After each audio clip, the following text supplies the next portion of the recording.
is the one that's going to show up here.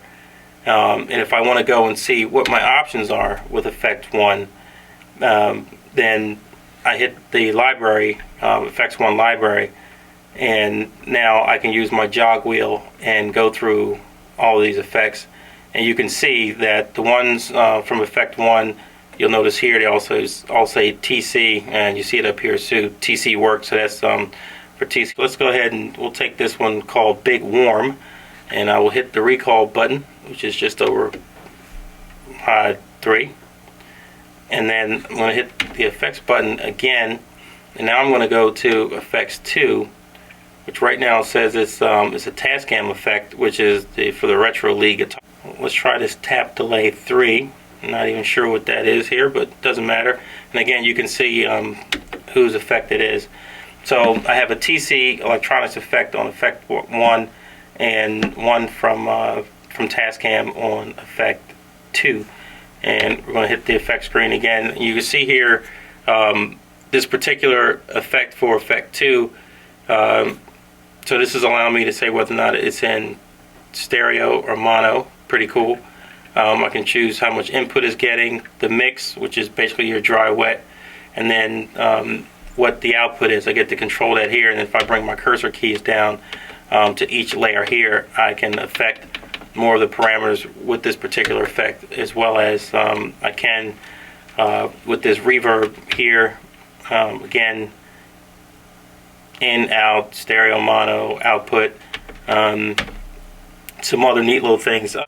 So at any rate, so we have the effects in place. Let's just go ahead and play the vocal, which is here on 33 and 34. And so now I go to, while I'm on that channel, I go to my aux, and so here from 9, and you can hear the reverb.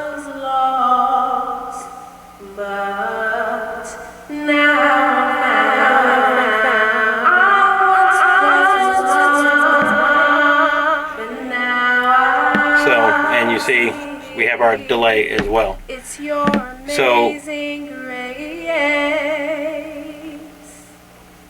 we'll leave the delay down because that could get a little annoying. So now let's go take a look at the tracks where these are playing back, which are 53, 54, 55, and 56. And all you want to note here is that from a fader perspective, I have these at 0, and I pretty much keep them there. But the other thing, the reason I wanted to go to the screen is to point out to you is that you want to make sure that the levels are up on whatever channels you're using for the returns, but then to make sure that these auxiliary sends from these channels that are your returns stay down. If you ever put signal on those, then you're obviously creating a loop, and you'll get distortion and all kinds of craziness, and you can mess up your speakers and all kinds of things like that. So not so much a good thing to do. So again, in simplicity, that's how you do it. And now for the next piece of it, which is to say, okay, so I have these you know, I have this vocal playing, so let's assume now that the vocal that's playing back on 9 and 10 was actually an input, and someone was singing, but I wanted to give them back you know, a little bit of reverb to kind of make their performance easier. So I'm going to go back here and turn these down for this channel and play the vocal again. Now the way you want to do this, depending on how you're doing your monitoring, maybe you're actually using the headphones. I don't.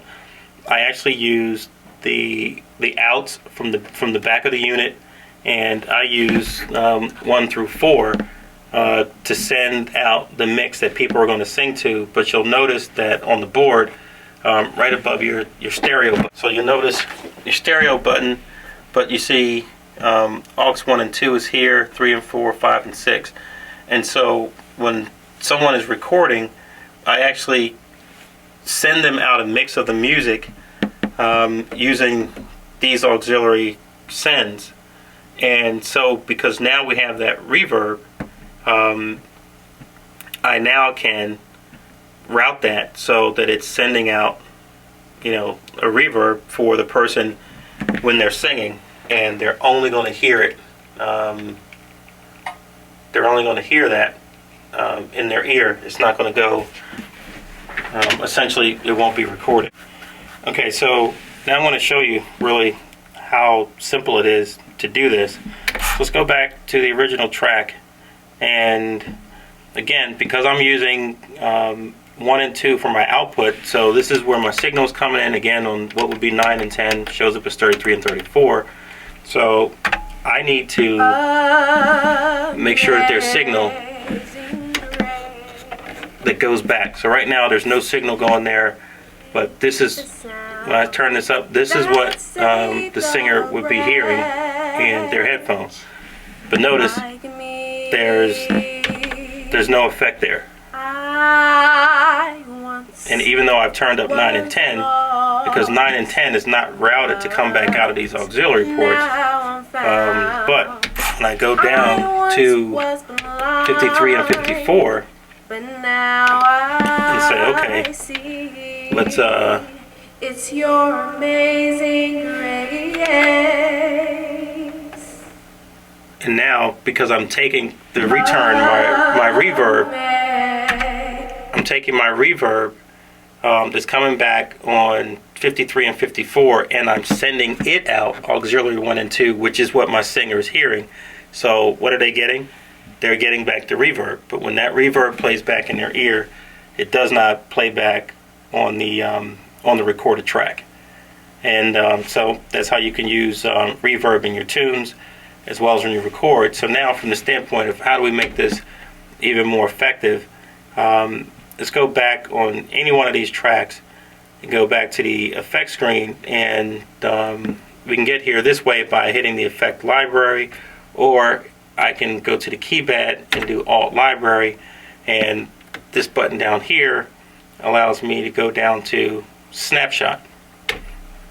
And what the snapshot is going to allow me to do is to save these settings. So if you're tweaking these effects, or you want to link them to a specific song so you can recall them easier, then you get these slots here. You can just cycle through them. I only have a couple here that I did kind of for testing. And you can name these and save them. So if you hit Store As, it's going to allow you to type in the name, and then hit Store again, and it'll keep it. But remember, you have to be in this bank section. So if you try to do it from the presets, it won't work because those are read-only. But essentially, there is 128 times 4. I think that's 512. That's how many spaces you get to save presets. So if you're doing this to a song or for a specific project, then name them, and then as you bring those up in your sequence, the software do these recalls, or maybe you would have a snapshot for recording so that you know that you have a reverb ready to go on the inputs where you record audio or whatever. And that's essentially how it's done. Hopefully it makes sense, and you can start to use this in your setup right away.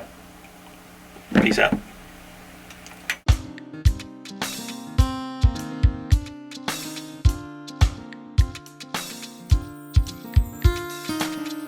I thought it was me, only me that you love, but I hear that you're hanging with somebody else. Who is she? She ain't me. But you're not the man that you made yourself out to be.